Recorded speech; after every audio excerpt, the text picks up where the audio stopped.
अगर मैं आपसे कहूं कि आपकी गाड़ी में जाने वाला 1 लीटर एथेनॉल के पीछे हजारों लीटर पानी खर्च होता है, तो क्या आप इस बात पर यकीन करेंगे?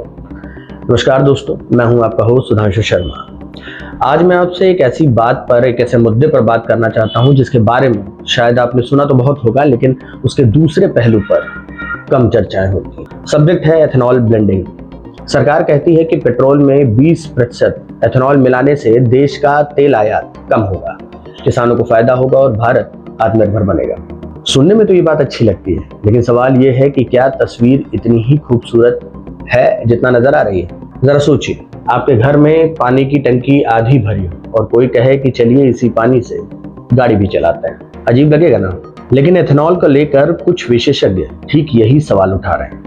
बताया जाता है कि एथेनॉल बनाने वाली फैक्ट्री में तो बहुत कम पानी लगता है, लेकिन जिस गन्ने, मक्के या चावल से एथेनॉल बनता है उसे उगाने में भारी मात्रा में पानी का खर्च आता है।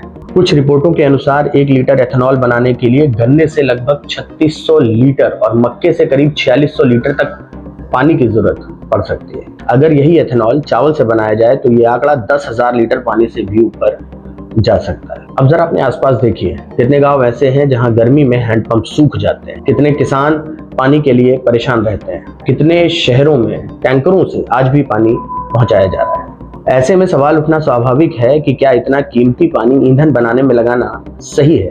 एक और बात, हमें बताया जाता है कि एथेनॉल सस्ता विकल्प है, लेकिन हकीकत यह है कि एथेनॉल में पेट्रोल के मुकाबले ऊर्जा कम होती है, यानी गाड़ी को उतनी ही दूरी तय करने के लिए थोड़ा ज्यादा ईंधन लग सकता है। खुद सरकार और मंत्री स्तर पर अगर गडकरी जी की भी बात मानी जाए तो उन्होंने भी कहा है कि माइलेज पर इसका कुछ असर देखने को मिल सकता है।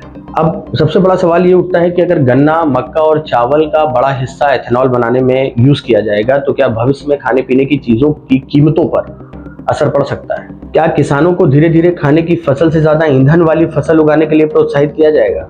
इन सारी बातों का ये मतलब नहीं है कि एथेनॉल के फायदे नहीं है।